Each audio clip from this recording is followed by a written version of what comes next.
서울 쪽에 살더니 다들 더 멋있어지고 더 이뻐진 것 같아요. 그쪽에 물이 좋은 것 같아요. 우리 하음이 아빠가 스타일이 아주 변해가지고 왔네요. 오늘 설교 제목을 한번 우리 읽어볼까요? 시작. 그랬더니 전동윤 집 장로님 가정이 뭐라고 대답했어요? 나는 믿네. 이렇게 또 대답을 하시더라고요. 온 가족 예배 우리 선생님들과 학부모들이 지난번에 모였을 때 목사님 온 가족 예배 때는 좀 설교를 쉽게 해 주십시오 라고 그렇게 얘기했는데 그게 저에게는 정말 어렵더라고요. 노력하겠지만 오늘 또 어떻게 설교를 준비하다 보니까 다른 때보다 더 어렵다. 그래서 새벽부터 고민이 많이 됐어요. 이 어려운 설교를 알아들을 수 있을까? 그래서 방법은 성령님께서 깨닫게 하시는 방법밖에 없다. 나에게는 능력이 없고 성령님께서 우리 아이들의 귀를 열어주시고 마음을 열어주시면 그 속에서 하나님의 음성이 들려지리라고 믿습니다. 여러분들도 기도하는 마음으로 오늘 함께 말씀을 나눌 수 있으면 좋겠습니다. 성경에는 특별히 또 우리가 지금 계속해서 살펴보고 있는 이 요한복음에는 믿음이라고 하는 단어가 굉장히 많이 나옵니다. 믿음에 대해서 많이 말씀하고 있습니다. 그리고 우리는 그리스도인을 한마디로 믿는 자들, 믿는 자라고 그렇게 말을 합니다. 중세시대에 뛰어난 신학자였던 토마스 아퀴나스는 이 믿음, 우리가 믿는 자이고 믿음에 대해서 얘기하는데 믿음의 유익에 대해서 크게 네 가지를 얘기하고 있습니다. 첫 번째로는요, 믿음은 우리의 영혼이 믿음을 통해서만 하나님과 연합되어진다라고 말씀하고 있습니다. 호세아 2장 20절을 보면 이게 불가타 역으로 보면 이렇습니다. 내가 믿음 안에서 너와 약혼할 것이다. 하나님께서 내가 믿음 안에서 너와 약혼할 것이다 라고 말씀하고 있습니다. 이 말은 우리 그리스도인들은 믿음을 통해서만 예수님과 결혼할 수 있게 되어진다는 것입니다. 그래서 신약 성경에서도 성도들은 그리스도의 신부다라고 말씀하고 있고 요한계시록인 어린 양의 혼인잔치에 대해서 말씀하고 있습니다. 예수 그리스도를 믿는다는 것은 예수님과 관련된 어떤 지식, 예수님이 나이가 어떻고 인물이 어떻고 어떤 행적을 행했고 이런 것들을 단지 알고 진리를 단지 인정하는 것, 그게 아니라 예수님과의 관계 속으로 들어가는 것이 바로 예수 그리스도를 믿는 것이다. 그 믿음을 통해서 예수님과 우리가 연합하게 되어진다. 우리가 결혼을 통해서 부부가 연합하게 되는 것처럼 믿음을 통해서 우리는 예수님과 연합하게 되어진다라고 말씀하고 있습니다. 그래서 요한계시록 3장 20절에 보면 볼지어다 내가 문 밖에 서서 두드리노니 누구든지 내 음성을 듣고 문을 열면 내가 그에게로 들어가 그와 더불어 먹고 그는 나로 더불어 먹으리라. 아멘. 이렇게 예수님과 함께하는 삶은 무엇으로 되어지느냐? 바로 믿음으로 되어진다라고 하는 것입니다. 결국 예수님을 영접하여 문을 여는 이 믿음이 예수님과 연합하여 함께 살 수 있는, 예수님과 연합하게 한다라고 하는 사실을 말씀하고 있습니다. 또 하나는요, 믿음을 통해서 우리가 얻게 되어지는 유익 두 번째로는 믿음을 통해서 한번 우리 결혼 안 하신 분들만 2번 우리 믿음을 통해서 앞에 화면 나오는데 두 번째 유익 다 같이 한번 읽어보겠습니다. 우리 아이들과 다 같이 시작. 믿음을 통해서 우리 안에서 드디어 영생을 다른 말로 뭐라고요? 참살이, 진짜 삶이 우리 안에서 시작되어집니다. 믿음이 없으면 이것은 시작되어지지 않습니다. 요한복음 17장 3절 영생은 곧 유일하신 참 하나님과 그가 보내신 자 예수 그리스도를 아는 것이니라 라고 말씀하고 있는데 우리는 이 땅에서 믿음을 통해서 예수님을 알게 되어지고 예수님을 알게 되어지면 거기서 영생이 시작돼 참살이 진짜 삶이 믿음에서 시작되어진다고 하는 사실입니다. 그러니까 예수님을 알지 못하면 영생이 없습니다. 요한복음 3장 16절 우리가 잘 아는 말씀입니다. 하나님이 세상을 이처럼 사랑하사 독생자를 주셨으니 이는 그를 믿는 자마다 멸망하지 않고 영생을 얻게 하려 하심이라. 아멘. 믿는 자가 영생을 얻게 된다는 것입니다. 영생은 죽어서만 가는 게 영생이 아니라 이 땅에서부터 영생, 진짜 삶, 참살이, 그 삶이 무엇인지를 알고 이 땅에서 시작되어지는데 그 땅에서만 끝나는 것이 아니라 영원까지 그 삶은 이어진다는 것입니다. 그래서 고린도전서 15장 19절에 보면 만일 그리스도 안에서 우리가 바라는 것이 다만 이 세상의 삶뿐이라면 모든 사람 가운데 우리가 더욱 불쌍한 자이리라 라고 말씀하고 있습니다. 이 땅의 삶이 끝이 아니라 영생, 영원한 삶, 이 영생은 여기서부터 영원까지 이어지는 삶이다 라고 말씀하고 있습니다. 이 축복, 영원히 사는 축복이 바로 믿음을 통해서 우리에게 주어진다라는 것입니다. 세 번째로는요, 믿음이 우리 현재의 삶을 인도한다는 것입니다. 사람이 잘 살기 위해서는 어떻게 살아야 잘 사는 것인지를 알아야 되고 배워야 됩니다. 그래서 오랜 시간 동안 철학자들은 진짜 사람의 진리가 무엇인지, 참 행복이 무엇인지, 진짜 삶이 무엇인지, 인간의 근본적인 잘 사는 방법에 대해서 연구를 많이 했습니다. 그러나 사실 시골의 한 할머니가 오늘 여기 앉아있는 우리 성도 중에 정말 하나님을 믿는 믿음을 통해서 아는 그 하나님, 그것을 알므로 인해서 알게 되어지는 잘 사는 법, 그 정도도 그 철학자들은 알지 못합니다. 왜냐하면 하나님을 믿지 않는 사람들은 인간을 창조하신 하나님을 모르기 때문이고, 왜 창조했는지를 모르기 때문에, 특별히 우리가 영생으로 살아가도록 지어진 것을 모르기 때문에 아무리 연구하고 아무리 진리를 연구하고 참 행복이 무엇인지를 연구해도 하나님을 믿는 그 믿는 자보다도 인생에 대해서, 바르게 사는 것에 대해서 알지 못한다고 하는 사실입니다.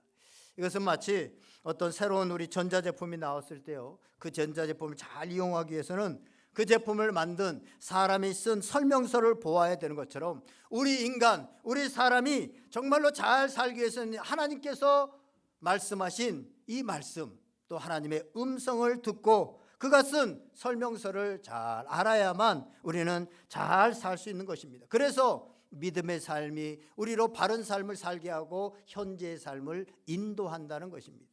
마지막 네 번째로는요, 믿음으로 우리는 현실의 유혹과 고난을 이길 수 있다고 하는 사실입니다. 베드로전서 5장 8절에 보면 근신하라 깨어라 너희 대적 마귀는 우는 사자같이 두루다니며 삼킬 자를 찾나니라고 말씀하고 있습니다. 마귀가 지금 우리를 삼키려고, 지금 우리 다음 세대들은 얼마나 힘든 시대 가운데 살아갈지 모릅니다. 이제 뭐 술, 담배 이게 문제가 아니라 우리나라에 지금 마약이 얼마나 퍼져 있는지를 모릅니다. 또 얼마나 그 음해 환경들이 있는지 모릅니다. 뭐 영화를 보든지 또 뭐 인터넷이나 이런 사이트를 보면 얼마나 음란한지, 폭행적이고, 이런 것들이 언제든지 넘어질 수 있습니다. 이러한 때 믿음으로 살았던 사람들, 그들은 히브리서 11장 33절과 34절에서 이렇게 고백합니다. 그들은 믿음으로 나라를 이기기도 하며 의를 행하기도 하며 약속을 받기도 하며 사자들의 입을 막기도 하며 불의 세력을 멸하기도 하며 칼날을 피하기도 하며 연약한 가운데서도 강하게 되기도 하며 전쟁에 용감하게 되어 이방 사람들의 진을 물리치기도 하며, 이 험한 세상, 이 유혹이 많은 세상에서 이길 수 있는 것은 바로 하나님을 믿는 믿음이라고 하는 사실입니다. 그래서 요한일서 5장 4절을 보면 이렇게 말씀합니다. 세상을 이기는 승리는 이것이니 우리의 믿음이니라. 아멘. 우리는 믿음으로 세상의 유혹과 시험을 이길 수 있다는 것입니다. 그렇기 때문에 믿음을 갖는 것은 유익하고, 우리 자녀들에게 돈이나 학력이나 뭐 다른 것들을 물려주는 것보다 믿음을 갖게 하려고 하는 것, 믿음을 갖게 하는 것, 그것이 바로 세상을 이기고 바른 삶을 살아가고 참된 행복을 누리며 살아갈 수 있게 된다는 것입니다.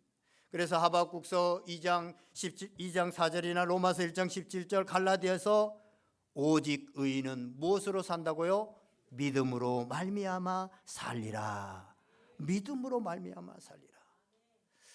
사실 여러분, 세상 사람들은요 다 나름대로 뭔가를 믿고 삽니다. 돈을 믿고 살기도 하고, 어떤 사람은 건강을 믿나 아직 건강하니까 건강을 믿고 살기도 하고, 어떤 사람은 부모님이나 어떤 훌륭한 사람이나 자기 옆에 자기를 돕는 그 사람을 믿고 살기도 합니다. 그런데 우리의 참된 믿음의 대상은 오직 이 땅을 창조하시고 우리를 구원하여 주신 예수 그리스도라고 하는 사실들을 잊지 마시기를 바랍니다. 그 예수님을 믿음으로 복된 인생을 살아가는 복된 성도들 다 될 수 있기를 주님의 이름으로 간절히 축원드립니다. 그러면 어떤 믿음이 이런 유익을 누리면서 살아갈 수 있을까? 왜 나는 이런 유익, 나는 믿는다고 하는데 이런 유익을 나는 누리지 못하고 살아가고 있을까? 오늘 말씀을 통해서 특별히 마르다의 믿음을 통하여서 우리의 믿음을 점검해보고, 우리가 이런 아퀴나스가 말한 믿음의 유익들을 다 누리며 그 믿음으로 살아가는 복된 성도들 다 될 수 있기를 주님의 이름으로 간절히 축원드립니다. 오늘 본문 17절은 이렇게 시작하고 있습니다. 예수께서 와서 보시니 나사로가 무덤에 있은지 이미 나으리라 라고 말씀하고 있습니다. 결국 사랑하시는 자 나사로가 죽었고 무덤에 나흘 동안 갇혀 있었습니다. 이 나흘이 며칠이죠? 4일이죠.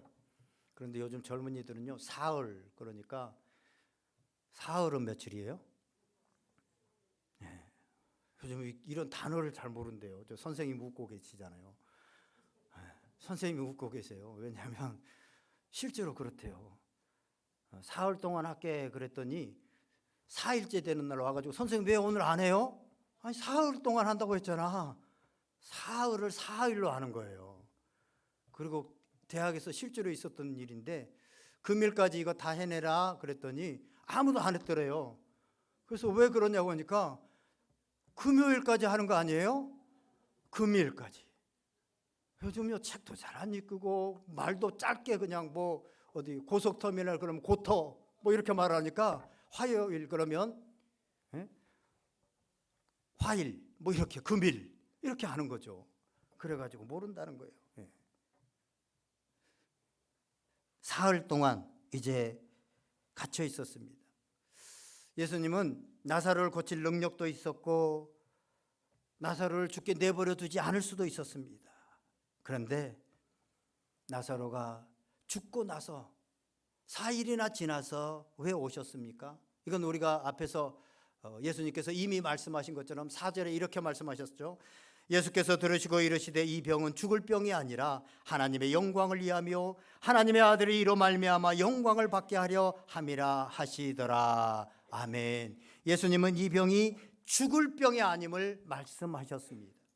혹시 여러분들 지금 고난이 있고 어려움이 있고 어떤 질병이 있습니까? 그것이 저주가 아니라고 하는 사실들, 더 나아가서 그것이 하나님의 영광을 위한 축복이 될 수 있음을 믿으시기를 바랍니다.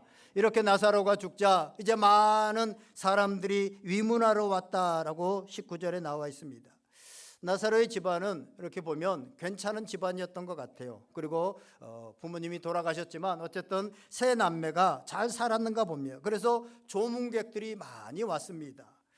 생각해 보면 이 조문객들이 와가지고 참 안 됐잖아요. 그 자녀들만 사는 고아 집안 같은 그 집안에 오라버니가, 그것도 남자가 죽었으니 얼마나 안타깝겠습니까? 손을 잡고 많은 위로의 말들을 했을 겁니다.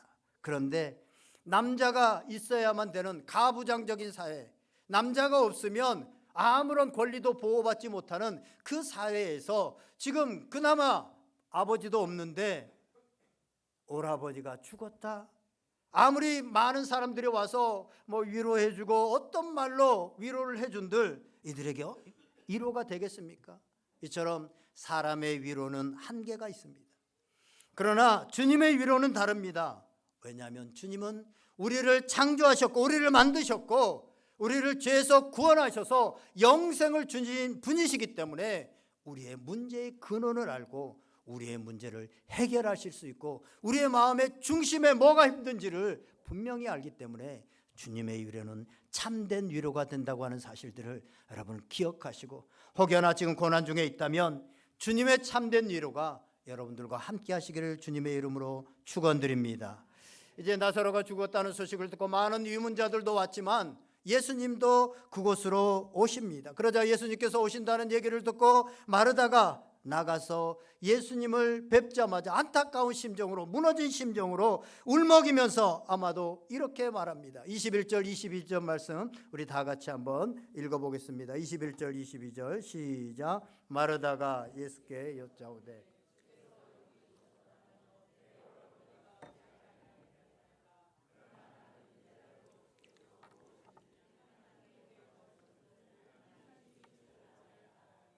아멘. 우리는 이 말에서, 이 마르다의 이 표현에서 그의 믿음을 한번 살펴보고자 하는데, 참 이 말을 들으면, 언뜻 들으면 참 마르다는 믿음이 있는 것 같습니다. 그러나 조금만 우리가 깊이 생각을 해보면 마르다의 믿음에 문제가 있어 보이는 것을 보게 되어집니다.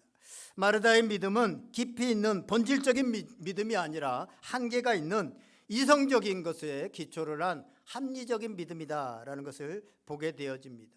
우리가 열심히 교회 다니고 기도도 하고 예수님을 믿지만 믿음의 능력이 나타나지 않고 결정적인 순간에 주님께 실망하고 떠나기도 하는 이유가 뭡니까? 오늘 이 마르다에서 살펴볼 수 있는데, 마르다가 가진 이 믿음의 구체적인 모습들은 어떤 모습이냐, 조금 우리가 말씀을 통해서 살펴보기를 원합니다. 첫 번째로는요, 마르다의 믿음은 조건적인 믿음이었다는 것입니다. 21절에 보니까 예수님이 계셨더라면 이렇게 말씀합니다. 예수님이 계셨더라면 문제가 해결될 것인데 계시지 않았기 때문에 문제가 해결되어지지 않았다는 것입니다. 뭔가 있으면 되고 뭔가 없으면 믿음이 되어지지 않는 그런 조건적인 믿음입니다. 어떤 일을 할 때도요, 돈이 조건이 되어지면 돈이 있으면 하고 돈이 없으면 못하고, 또 나이가 조건이 되어지면 사람들이 그런 얘기 많이 하죠. 지금 내 나이에 이거 하겠어? 그런데요, 성경에 보면 특별히 모세나 갈렙을 보면 80세, 85세에 하나님께서 부르셔서 쓰셨다고 하는 것은 나이가 상관이 없다라는 것을 말씀해 주고 있습니다.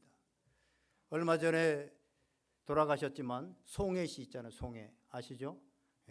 이게 갈렙이나 모세는 옛날 사람이고 옛날 사람이니까 그 시대에는 더 오래 살기도 하셨으니까, 모세는 120세만 살았으니까 좀 안 와닿잖아요. 근데 여러분 송해 씨 알잖아요. 송해 씨. 송해가 왜 송해 씨인지 아세요? 90세에도 아나운서를 하고 현역 활동을 해서 죄송해, 그래서 송해랍니다. 죄송해.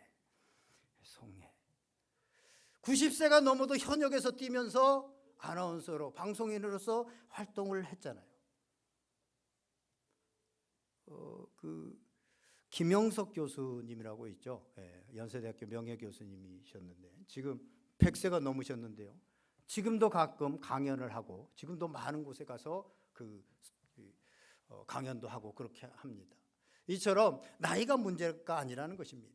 우리가 믿는 하나님은 조건을 뛰어넘는 창조주, 구원자 하나님이십니다. 우리는 그 하나님을 믿는 겁니다. 그 하나님을 믿어야 우리가 능력이 나타나게 되어지고 나이를 뛰어넘는 하나님 크기의 일들을 할 수 있는 사람이 되어지다는 것입니다. 건강도 마찬가지입니다.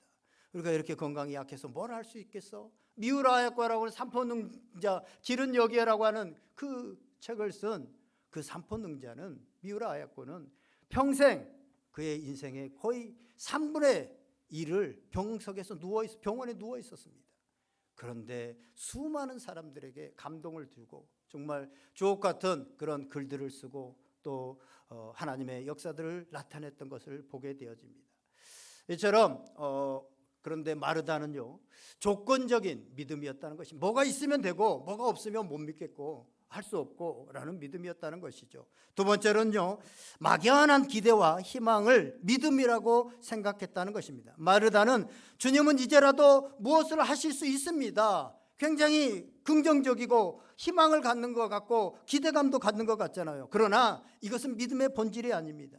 주님이 할 수 있습니다, 기적을 베푸실 수도 있습니다, 이거는 막연한 희망과 기대입니다. 이런 막연한 희망과 기대는 누구라도 갖습니다. 우리가 몸에 병이 들었다고 한다면 막연히 고침을 받을 수 있을 것이다 라고 하는 그런 막연한 희망, 우리 자녀는 잘 될 것이다 라고 하는 막연한 희망, 이것은 믿음의 본질적인 것과는 다릅니다. 그런데 오늘 마르다는 그런 믿음을 가졌다는 것입니다. 더 나아가서 마르다는요, 주님께서 하시면 무엇이든지 할 수 있습니다 라고 말한 것이 아니라 주께서 무엇이든지 하나님께 구하는 것을 하나님이 주실 줄을 아나이다, 이렇게 말을 합니다. 주께서 하시면 하실 수 있습니다 라는 것과 주께서 무엇이든지 하나님께 구하는 것을 하나님께서 주실 줄 믿습니다 라고 하는 것에는 무슨 차이가 있습니까? 예수님을 하나님으로 보지 않는다는 것입니다. 예수님을 하나님으로 보지 못했다는 것입니다. 주님께서 하나님께 구하시는 것을 하나님이 주실 줄 아나이다 라고 했지, 주님께서 하실 수 있나이다 라고 지금 본문에서는 말하고 있지 않습니다.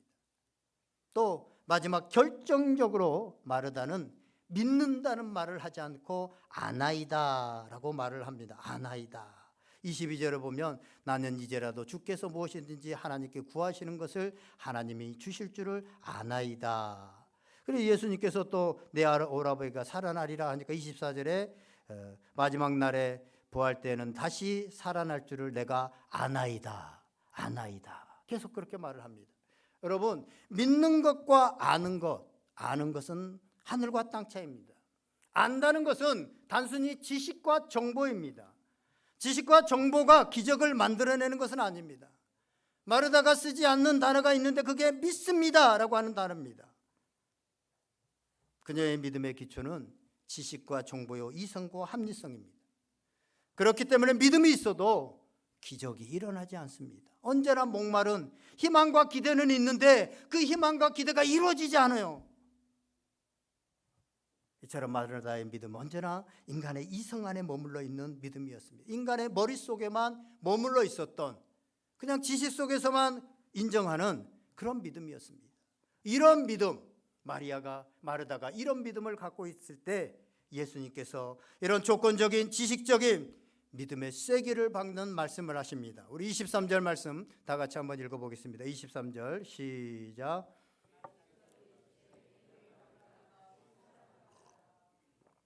내 오라버니가 살아나리라.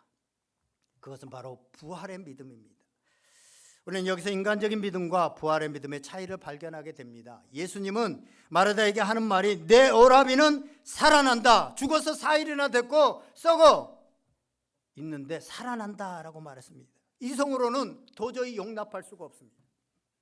우리의 경험과 상식에서 어긋나는 말입니다. 받아들이기 힘든 말인데 예수님은 단도직입적으로 내 오라비가 다시 살아나리라 라고 말씀하십니다.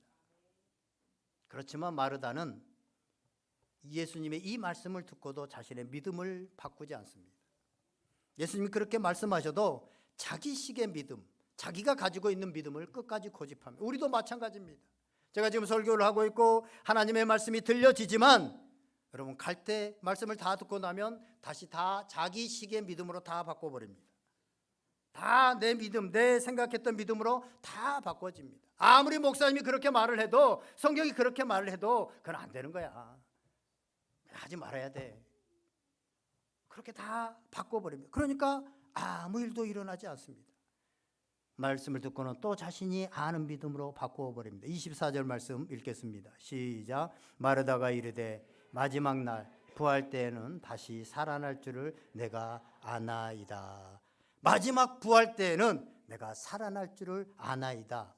자신이 그동안 알고 있었던, 자신이 지식으로 갖고 있었던 부활 때, 마지막 때에 부활하게 될 것이다 라고 하는 그 믿음으로 싹 바꿔버려요. 예수님이 지금 살아나리라 라고 말씀하시는데 그거는 그건 예수님 말이고, 내가 갖고 있는 믿음은 뭐냐 하면, 내가 알고 있는 지식은 뭐냐 하면 마지막 때에는 다시 살아나는 거야. 그렇게 말을 합니다. 답답하죠. 여기서 또 말하는 게 뭐예요?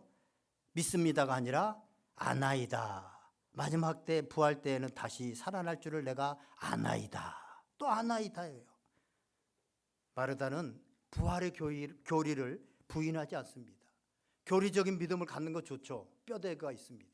그러나 교리적인 믿음으로는 아무런 것도 나타나지 않습니다. 부활이 지금이 아니라 하나님 마지막 날이 일어날 줄을 인정하는 그런 마르다의 이런 믿음, 이 말은 이성과 합리성에 별로 이배되지 않습니다. 마르다의 믿음은 어떻습니까? 예수님을 사랑했습니다. 마르다는 예수님께 희망과 소망을 가졌고, 마르다는 예수님이 기적과 이적을 베푸시는 분이심을, 하나님과 연결돼서 베푸시는 분이심을 알았고, 예수님이 기도하시면 하나님이 즉각 응답하신다는 것도 알았고, 나아가 마르다는 교리적으로 종말에 모든 부활이 이루어질 것도 알았습니다. 그러나 예수님이 죽은 나사로, 지금 자기에게 자기 오빠인 나사로를 지금 살리실 것이다 라고 하는 그런 믿음은 없었습니다. 예수님은 자기의 믿음을 바꾸려고 하지 않는, 자기가 생각한 대로 그대로 고집하고 있는 그 마르다에게 다시 한번 쐐기를 박는 두 번째 얘기를 합니다. 그게 25절과 26절의 말씀입니다. 25절 26절 말씀 다 같이 읽습니다. 시작.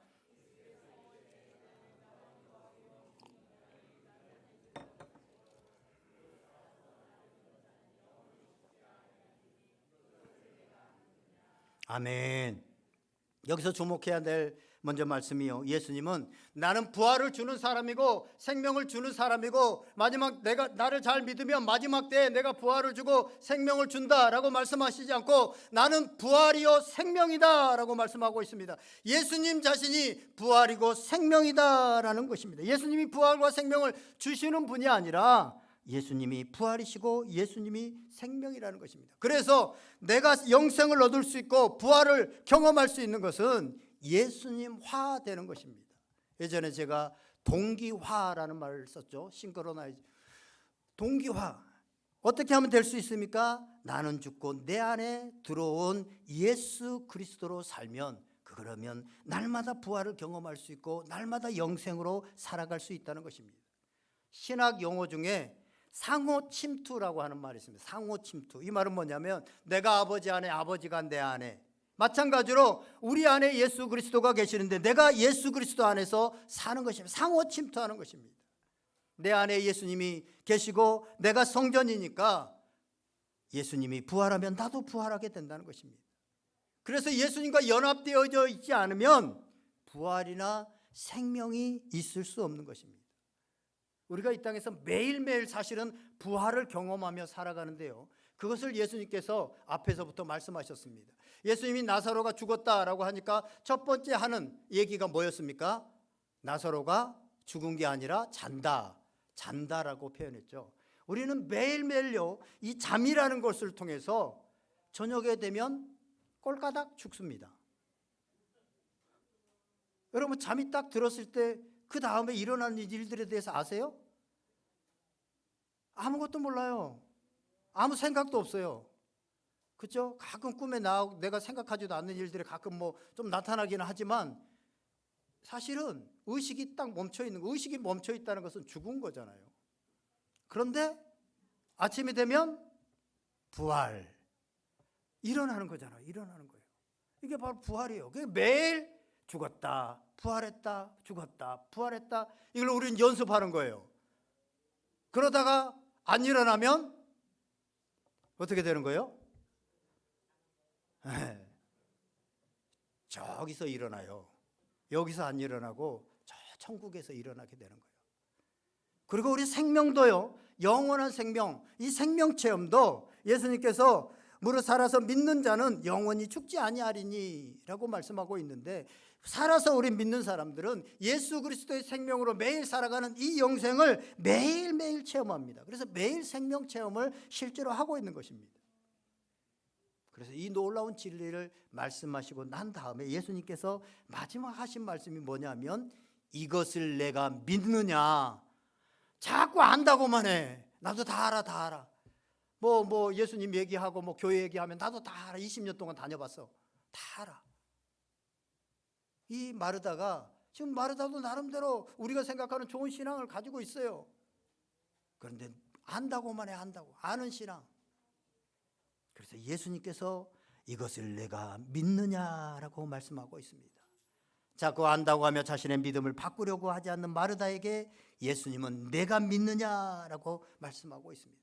아까도 말씀드렸지만 안다는 것은 이성의 문제요, 생각의 문제요, 합리성의 문제입니다. 그래서 별로 갈등이 일어나지 않아요. 내가 어떤 지식을 안다고 해서 그게 나에게 큰 갈등을 일으키는 것은 거의 없습니다.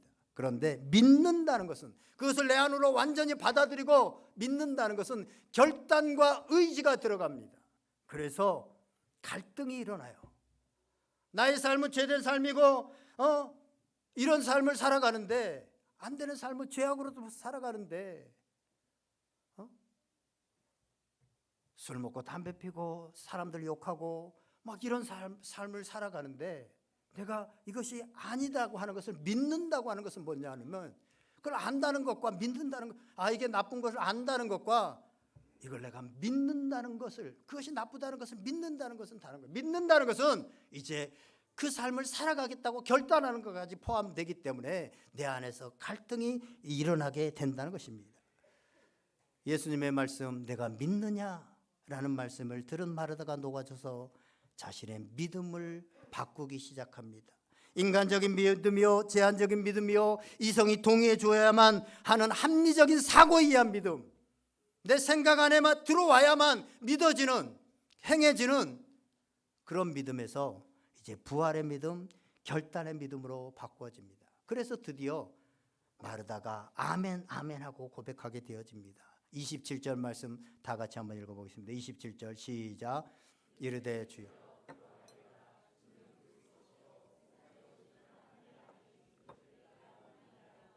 아멘.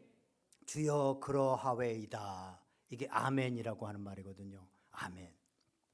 아멘이라고 하는 말이 뭡니까? 그렇습니다. 받아들입니다. 옳습니다. 지금 우리 오늘의 교회가 많이 좋아졌는데 좀 아멘에 조금 인색해요. 아멘에 좀. 오늘 마르다가 말을 바꾸기 시작합니다. 믿음의 특징 가운데 하나는 우리의 언어가 바뀌는 겁니다. 우리의 언어가 믿음의 언어, 은혜의 언어로 바뀌는 것입니다. 지금 마르다는 변화를 경험하고 있습니다. 지금까지는 내가 생각해왔던 믿음에 대한 생각을 버리고 성령이 주는 부활 믿음으로 지금 변화되고 있는 겁니다. 내 이성과 내 생각을 넘어서지만 그것을 받아들일 수 있는 그런 부활의 믿음으로 지금 바뀌고 있는 것입니다. 이것은 성령님께서만 하실 수 있는 것입니다. 그래서 우리가 말씀을 들을 때 구해야 되는 게 뭡니까? 성령이 임해야만 우리가 진짜 이런 능력 있는 믿음의 사람이 되어질 수 있다는 것입니다. 지금까지 마르다의 믿음은 아까도 말씀드렸지만 예수님을 사랑하고 예수님께 봉사하고 교리적인 부활도 믿었습니다. 우리 식으로 말하면 예수님도 사랑하고 교회도 열심히 하고 교리도 알고 전도도 하고 봉사도 했습니다. 다 했어요. 그런데 부활 믿음으로 예수 생명으로 살지는 않았다는 것입니다. 내 열심으로 내 이성이 허락하는 안에서 거기에서 내가 내 열심으로 했기 때문에 언제든지 거기에 대한 보상이 주어지지 않는다든가 알아주지 않으면 삐지고 언제든지 남을 공격할 수 있고 그런 믿음이었다는 것입니다. 이 땅에서 영생으로 하나님이 주시는 참된 생명으로 살지를 않았다는 것입니다. 그런데 마르다의 믿음에 변화가 온 것입니다. 그리고 베드로가 고백했던 여자로서 성경에 나오는 베드로의 그 신앙 고백이 완전한 고백이잖아요. 주는 그리스도 살아계신 하나님의 아들이시니다. 마태복음 16장 16절의 그 고백을 마르다가 오늘 이 예수님과의 대화를 통해서 나사로의 죽음 앞에서 고백하고 있는 것을 보게 되어집니다. 그것이 27절에 주는 그리스도시요 세상에 오시는 하나님의 아들이신 줄 내가 믿나이다. 성경에 나오는 베드로의 고백을 그대로 한 사람이 바로 이 마르다입니다. 우리의 신앙의 내용이 그겁니다. 우리의 믿음의 내용이 그겁니다. 우리의 믿음은 예수 믿으면 복 받는다, 돈 잘 번다, 자녀들이 잘 된다, 뭐 이게 아니라 우리의 믿음의 내용이 뭐냐? 예수 그리스도가 나의 구주입니다, 메시아입니다, 삶의 주인입니다. 그분은 인간이 아니라 하나님이십니다 라고 하는 이 두 가지입니다. 이 두 가지가 우리의 믿음의 내용이라고 하는 사실입니다. 사랑하시는 여러분, 오늘 마르다처럼 우리가 생각 속의 믿음, 합리적인 이성 속의 믿음에서 부활의 믿음, 결단의 믿음으로 바뀌어지는 은혜가 있기를 주님의 이름으로 간절히 축원드립니다. 그래야 소도에서 말씀드렸던 아퀴나스가 말한 그 믿음의 유익, 하나님과 연합하게 하고 영생의 삶이 시작되게 하고 우리의 삶을 인도받게 되어지고 어떤 고난과 어떤 유혹 속에서도 그것을 이길 수 있는 믿음의 능력이 우리 가운데 나타나게 되어진다고 하는 사실입니다. 그러나 머리로 아는 또 교리만으로 알고 있는 믿음은 이런 능력이 나타나지 않고 이런 유익을 우리가 누릴 수 없습니다. 사랑하시는 여러분, 오늘 부활의 믿음, 정말 예수 그리스도의 영생을 믿는 믿음, 이 믿음을 우리가 소유함으로 인하여서 믿음의 축복이 여러분의 삶에 가득하게 되고 그 믿음의 유익을 누리면서 살아가는 복된 성도들 다 될 수 있기를 주님의 이름으로 간절히 축원드립니다. 우리 다 같이 한번 기도하겠습니다. 오늘 말씀 생각하면서 성령 하나님, 이런 믿음을 허락하여 주시옵소서. 부활을 믿는 나의 이성과 나의 합리성을 넘어서는 그런 일이 있을지라도 내가 그 예수님의 말씀을 믿고 예수님의 그 진리를 믿고 그 진리 안에서 정말로 기적이 나타나고 정말 하나님 크기의 일들이 나타나는 그런 믿음의 소유자가 되게 하여 주시옵소서. 성령께서 붙들어 주신 말씀 붙들고 다 같이 기도하겠습니다.